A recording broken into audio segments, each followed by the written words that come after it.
ஓம் முருகா போற்றி. ஓம் சரவண பவ. என் அன்பு குழந்தையே, உனக்கு ஒரு முக்கியமான விஷயத்தை சொல்வதற்காக வந்திருக்கிறேன். என்னை நம்பினால் முழுவதும் கேள். பிரச்சனைகள் வரும்போது நீ துவண்டு போகக்கூடாது. தைரியமாக சந்தித்து உன்னுடைய வேலையை நீ நம்பிக்கையோடு செய்ய வேண்டும். பிரச்சனைகளை பார்த்து நீ பயந்து ஓடினால்தான் அது உன்னை இன்னும் வேகமாக துரத்தி கொண்டு உன்னை நோக்கி ஓடி வரும். அதை நீ ஒரு முகம் திரும்பிப்பார். உன்னை பார்த்து அது பயப்படும்.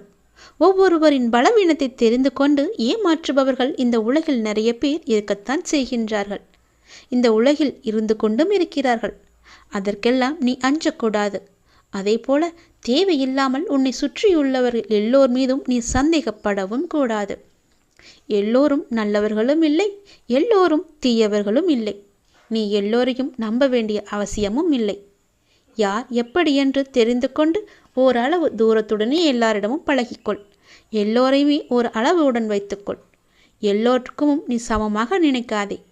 நம்பிக்கையோடும் நேர்மையோடும் உண்மையாகவும் வாழ்பவர்களுக்கு தீங்கு விளைவிக்கும் எண்ணத்தோடு இருப்பவர்கள் தானாகவே அவர்கள் வாழ்விலிருந்து விலகும்படி அவர்களின் தீய செயல்களை அதை செய்துவிடும். எனவே நீ அமைதியாக இரு. உன்னுடைய மனதுக்கு தெரியும் நீ யார் என்று, நீ எப்படிப்பட்டவன் என்று. அதே போல உனக்கு எதிரி நிற்பவர் சரியான நபர்தானா, நல்லவரா கெட்டவரா என்று அறிந்து கொள்ள வேண்டியது உன்னிடம் மட்டுமே இருக்கின்றது. சூழ்நிலைக்கு ஏற்ப அனுசரித்து தான் போக வேண்டும். எப்போது எதிர்கொள்ள வேண்டும் என்பதை தெரிந்து நீ வைத்துக்கொள். உன்னை ஒருவர் மன ரீதியாகவும் உடல் ரீதியாகவும் துன்புறுத்தினால் அதன் ஆரம்ப நிலையிலேயே நீ அதை தடுக்க வேண்டும். இல்லாவிட்டால் பேரிழப்பிற்கு அதுவே வழிவகுத்துவிடும். யார் எது சொன்னாலும் நீ நம்பி விடாதே. நீ உன் காதால் கண்ணால் பார்த்தால் மட்டுமே நீ நம்ப வேண்டும். அவர் சொல்கிறார்கள் இவர் சொல்கிறார்கள் என்ற எண்ணத்தோடு யாரிடமும் சென்று வீண் வாக்குவாதத்தில் ஈடுபடாதே. அவர்கள் சொல்வது உண்மையாக இருக்கலாம் அல்லது பொய்யாக கூட இருக்கலாம் அல்லவா? வீணாக அடுத்தவர் மீது பழி போடும் எண்ணத்தோடு கூட அவர் உன்னிடம் சொல்லலாம். அதனால் எதை பற்றியுமே நீ சிந்திக்காதே. நீ பார்த்தாய் என்றால் மட்டும் கேள். நீ கேட்டாய் என்றால் மட்டுமே அதில் நீ விளக்கம் பேர்த்துக்கொள். அப்படி அது உனக்கு பெரிதாக இல்லை என்றால் அதை அப்படியே விட்டுவிடு. எதை பற்றியுமே சிந்திக்காதே. கடவுள் இருக்கிறார், எல்லாவற்றையுமே பார்த்து கொள்வார் என்ற நம்பிக்கையோடு அதை விட்டு நீ தூரமாக போய்விடு. அதை பற்றிய சிந்தனையே உனக்கு வரக்கூடாது. எதற்கும் நீ கவலை கொள்ளாதே. இந்த நிலை கூடிய விரைவாகவே மாறும். நிச்சயமாக நல்ல ஆரோக்கியத்துடன் எல்லா செல்வ வளங்களையும் பெற்று சிறப்பாகவே மகிழ்ச்சியாகவே சந்தோஷமாகவே உன்னுடைய வாழ்க்கையை நீ வாழப்போகின்றாய். அதற்கான காலகட்டத்தை எல்லாம் நீ நெருங்கிவிட்டாய். இனி உன்னுடைய வாழ்வு நல்லதாகவே இருக்கப் போகிறது, நன்மையாகவே இருக்கப் போகிறது. யார் என்னை எதிர்த்து பேசினார்களோ அவர்களே உன்னை பார்த்து வியக்கும் வண்ணம் நான் உன்னை வாழ வைக்கப் போகின்றேன். நான் சொல்வது போலவே செய்து கொள். நான் சொல்வதை உனக்கு அலட்சியமாக வேண்டாம். அதை நீ பொறுமையாக கேட்டு நான் சொல்வது போலவே செய்தால் உன்னுடைய வாழ்க்கை மிக சிறப்பாக இருக்கும். எதிர்காலத்தை நினைத்து நீ பயப்படுகின்றாயா? பொருளாதாரம் முன்னேறவில்லை என்று கவலைப்படுகின்றாயா? உனக்கு தேவையான விஷயங்கள் அதற்கான காலகட்டத்தில் உன்னை வந்து சேரும். அதை பற்றி நீ கவலைப்பட தேவையில்லை. உன் பொருளாதாரம் நன்றாகவே இருக்கும். கவலை வேண்டாம். நான் உனக்கு துணை இருக்கும்போது உன்னால் முடிந்த சிறு சிறு உதவிகளை மற்றவர்களுக்கு நீ செய்து வா. அடுத்தடுத்து உன்னுடைய பொருளாதாரம் நிச்சயம் மேன்மையில் முடியும். உன் வாழ்க்கை இப்போது என் கையில் இருக்கின்றது. அதை நீ நம்ப வேண்டும். உன்னை நிச்சயம் நான் உயர்த்தி காமிக்கின்றேன். உன்னோடு நான் இருப்பதை எப்படி நீ அணு அணுவாக உணர்ந்து கொண்டாயோ அது போலவே உன்னை அணு அணுவாக உயர்த்தி மிக பெரிய உயரத்தில் நான் வைக்கப் போவதை நீ காணப் போகின்றாய். உன் புகழ் உயரும், உன் உள்ளம் குளிரும். அந்த நல்ல நாளை இந்த ஆண்டில் நீ நிச்சயம் காண்பாய். எது நடந்தாலும் எல்லாமே நன்மைக்கே என்று நீ எடுத்துக்கொள்கின்றாய் அல்லவா? அந்த எண்ணத்திற்கே எல்லா நன்மையும் உனக்கு வந்து சேரும். நீ எப்போதும் உண்மையாக இருக்க முயற்சி செய்கின்றாய். ஆனால் எல்லோரும் உன்னிடம் உண்மையாக நடந்து கொள்ளாவிட்டாலும் உன் உண்மை அவர்களை நிச்சயம் மாற்றும். உன்னை அனைவரும் அவர்கள் மதிப்பார்கள். கவலையப்படாதே. நான் உன்னை உயர்த்தி காமிக்கின்றேன். எது நடந்தாலும் அப்பா இருக்கிறார் என்ற நம்பிக்கையோடு இரு. நான் உன் வீட்டிற்கு வந்து உன்னுடனே தங்கிவிட்டேன். என் வரவால் நீ இதுவரை சந்தித்த வந்த வேதனைகள் எல்லாம் எப்படி காணாமல் போனது என்று நினைத்து வியக்கும் அளவிற்கு நிச்சயம் உன்னுடைய வாழ்வில் பல நல்ல நல்ல மாறுதல்கள் எல்லாம் நடைபெறும். இனி ஒவ்வொன்றாக அது உனக்கு தெரிய வரும். வாழ்க்கையில் பல அற்புதங்கள் நிகழப்போகின்றது. எல்லாமே எனக்கு தெரியும் என்ற நம்பிக்கையோடு என்னிடம் ஒப்படைத்துவிட்டு எல்லாமே என் அப்பாதான் என்று இருக்கின்றாய் அல்லவா?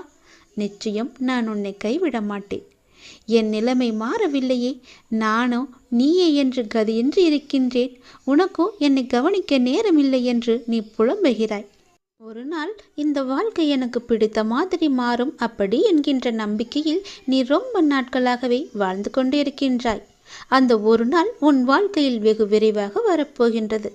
அதை நான் உனக்கு பரிசாக தரப்போகின்றேன். அந்த பரிசோடு இந்த நாளை நீ மகிழ்ச்சியோடு கொண்டாடு. உன் மகிழ்ச்சியான முகத்தை நான் காண விரும்புகின்றேன். என் மீது நீ அளவற்ற பக்தி கொண்டிருக்கின்றாய். கண்மூடித்தனமான நம்பிக்கை வைத்திருக்கின்றாய். தெய்வீக சக்தி அதிகம் இருக்கிறது என்று நம்புகின்றாய். அது எதுவுமே பொய்யாகாது தங்கமே. உனக்கு தேவையான சக்தி தந்து உனக்கான அந்த நல்ல நாளை நான் உன்னிடம் ஒப்படைக்கப் போகின்றேன். நிச்சயம் அதற்கான நல்ல அறிகுறிகள் எல்லாம் உன் கண்ணில் தெடும்படி நான் அமைத்து தருகின்றேன். நீ நல்லதாய் நினை, உனக்கு நல்லதே நடக்கும். சில நேரம் நீ மிகவும் மகிழ்ச்சியாகவும் சுறுசுறுப்பாகவும் இருக்கின்றாய். சில நேரமோ மிகவும் சோர்ந்து போய் கவலையில் மூழ்கின்றாய். எப்பொழுதும் உன் மனதை நீ சுறுசுறுப்பாக வைத்துக்கொள்ள என்னுடைய நாமத்தை மட்டும் நீ உச்சரித்து கொண்டு இருந்தாலே போதும். என்னுடைய நாமமானது உனக்கு எப்போதும் உதவியாக இருக்கும். எந்த நேரத்திலும் உனக்கு துணை இருந்து கொண்டே இருக்கும். என் நாமத்தை மட்டும் நீ சொல்லிக்கொண்டே வரும். தை மாதத்தில் உன்னுடைய இல்லத்தில் ஒரு நல்ல நிகழ்வு நடப்பதற்கான அறிகுறிகள் உனக்கு தென்படும். அது தொடர்பான முடிவுகள், பேச்சுவார்த்தைகள் எல்லாம் நடக்கப் போகிறது. உன்னுடைய எண்ணத்தில் நேர்மறை சற்று குறைந்தாலும் நேர்மறை எண்ணங்களை விடாமல் பிடித்துக்கொள். நீ நன்மைகள் நிச்சயமாக நடக்கும். உன்னுடைய மனதை மகிழ்ச்சியாக வைத்துக்கொண்டு நீ செய்யும் செயல்கள் எல்லாம் நிச்சயம் நல்ல பலனை தரும். அப்படியே உன் மனதை நேர்மறையாகவே வைத்துக்கொள். உன் இல்லத்தில் மகிழ்ச்சி என்றுமே நிலைத்திருக்கும். உன் மன கதவு எல்லாமே திறக்கப் போகிறது. தடைப்பட்ட கதவுகள் எல்லாம் திறந்து உன் வாழ்க்கைக்கான நல்ல நல்ல மாறுதல்கள் எல்லாம் நடைபெறும். நான் தரும் பரிசோடு இந்த நாளை நீ தொடங்கிப்பார். உன் வாழ்க்கையில் பல நல்ல நல்ல விஷயங்கள் எல்லாம் இந்த ஆண்டில் உனக்கு நடைபெறும். என் பரிசோடு இந்த நாளை தொடங்கு. எல்லோருக்கும் எதிரிகள் இருக்கத்தான் செய்வார்கள். அதுபோலவே உனக்கும் எதிரிகள் இருக்கிறார்கள். உன்னை அழிக்கும் 3 எதிரிகள் இருக்கின்றார்கள். யார் என்று சொல்கிறேன் கேள். அவர்கள் உன்னை நிம்மதியாக வாழவிடக்கூடாது என்று நினைக்கின்றார்கள். அவர்களை நீ உடனே பார்த்து கண்டறிந்து உடனே அழித்துவிட்டால் உன்னுடைய வாழ்க்கை நிம்மதியாக இருக்கும். யாரும் உன்னை நெருங்கக்கூட முடியாத அளவுக்கு நீ உன்னை தயார்படுத்திக்கொள். உன்னை அழிக்கும் 3 விஷயங்கள், அதாவது 3 நபர்கள் யார் என்று சொல்கிறேன். நான் என்கின்ற ஆணவம், அவனா என்ற பொறாமை, எனக்கு என்கின்ற பேராசை. இந்த 3 பேர்களும் தான் உன்னை அழிக்கும் முதல் எதிரி. இந்த 3 நபர்களையும் நீ அழித்துவிட்டால் உன்னை தோற்படிதற்கு யாருமே கிடையாது. இந்த 3 குணங்களுமே மனிதனை நிம்மதியாக வாழ விடாது. உன்னை அழிக்கும் என்ற 3 எதிரியையும் நீ உடனே அழித்துவிடு. இந்த 3 நபர்களையும் நீ எரித்துவிட்டால், ஒழித்துவிட்டால், தூர தள்ளி வைத்துவிட்டால் உன்னுடைய வாழ்க்கை ஆனந்தமாகவே மாறும். உனக்கு இன்னும் சில விஷயங்கள் புரியவையாக இல்லைன. நீ மலை போல நினைத்திருக்கும் பிரச்சனைகள் எல்லாம் நான் ஏற்கனவே தீர்த்து விட்டேன். எத்தனை முறை சொன்னாலும் நீ அந்த பயத்திலேயே இருப்பதால் தீர்த்த பிரச்சனையை தீர வேண்டுமென தொடர்ந்து வேண்டிக் கொண்டிருக்கின்றாய். பிரச்சனை என்று வந்துவிட்டால் ஒரேடியாக பயந்து விடுகின்றாய். இதை இப்போதே விட்டுவிடு. இனி வரப்போவதெல்லாம் உனக்கு வசந்த காலங்கள்தான். வாழ்வில் எதையெல்லாம் நீ நிரந்தரமே நினைத்து கொண்டிருந்தாயோ அவையெல்லாம் நிதர்சனம் இல்லாத பொய்கள் என்பதை புரிந்து கொள்ளவே உனக்கு பல சோதனைகள் தரப்பட்டன. யாரை நம்பி நீ உன்னுடைய உடைமைகளை கொடுத்தாயோ அவர்கள் உண்மை இல்லாதவர்கள் என்பதை உணர்த்தவே பிரச்சனையில் உன்னை நான் சிக்க வைத்தேன். முதலில் உனக்குள்ளே இருக்கும் எதிரியை கொன்றுவிட்டு அழித்துவிட்டு பிறகு உன்னை சுற்றியுள்ள எதிரியை நீ சென்று பார். நீ யாரை எதிர்பார்த்தாயோ அவர்களால் உனக்கு நன்மை இல்லை என்பதை உணர்த்தவே அவர்களின் சுயரூபத்தை உனக்கு நான் வெளிப்படுத்தியிருக்கின்றேன். ஆனால் நீயோ வெகுளியாகவே இருந்து விட்டாய். உனது அன்பு குணத்தையும் அப்பாவித்தனத்தையும் அவர்கள் நன்றாகவே பயன்படுத்தி கொண்டார்கள். பொருளையும் நம்பிக்கையும் நீ இழந்து விட்டாய். அவமானமும் பட்டிருக்கின்றாய். அந்த கெட்ட காலங்களை எல்லாம் நினைத்து நீ பார்க்க வேண்டாம். இந்த காலங்கள் மாறிவிட்டன. இனி உனக்கு வருவதெல்லாம் வசந்த காலங்களாகவே இருக்கப் போகிறது. நீ சோர்ந்து போயிருந்த உன்னை தேற்றி இதோ நான் உனது வலது கையால் பிடித்து தூக்கி நிறுத்தியிருக்கின்றேன். அது உனக்கே நன்றாக தெரிய வரும். எனக்கு எல்லாமே என்னுடைய அப்பா தான் என்று நீ எப்பொழுது முடிவெடுத்தாயோ அப்போதே உன்னை காப்பாற்றுவதற்கான வேலையை நான் துவங்கிவிட்டேன். நான் உன்னை தாங்கிக் கொண்டிருக்கின்றேன் என்பதை உணர்ந்து வருவதற்காக பல முறை உன் கோரிக்கைகளை நான் நிறைவேற்றி தந்திருக்கின்றேன். இக்கட்டான நேரங்களிலெல்லாம் உடனிருந்து உன்னை நான் காப்பாற்றியிருக்கின்றேன். நீ கூப்பிட்ட நேரத்துக்கெல்லாம் ஓடி வரும் ஒரு பதில் குரலாக நான் இருந்திருக்கின்றேன். இதையெல்லாம் நான் எதற்காக செய்தேன் என்று நினைக்கின்றாய்? நீ எப்போதும் ஆனந்தமாக இருக்க வேண்டும் என்பதற்காக மட்டுமே நான் செய்தேன். நீ என்னுடைய குழந்தை. ஒரு தந்தை தன் குழந்தை நன்றாக இருக்க வேண்டும் என்று ஆசைப்படுவது தவறா? ஆனந்தம் மன மகிழ்ச்சியாக இருக்கும்போது அல்லவா வருகின்றது? மன மகிழ்ச்சி எப்போது வருகிறது என்றால் என்னுடைய குழந்தை நன்றாக சந்தோஷமாக எந்த குறையும் இல்லாமல் இருக்கும்போது தானே எனக்கு அது மன மகிழ்ச்சி. அப்படிதான் நானும் உனக்கு எல்லாவற்றையும் நிறைவேற்றி தந்திருக்கின்றேன்.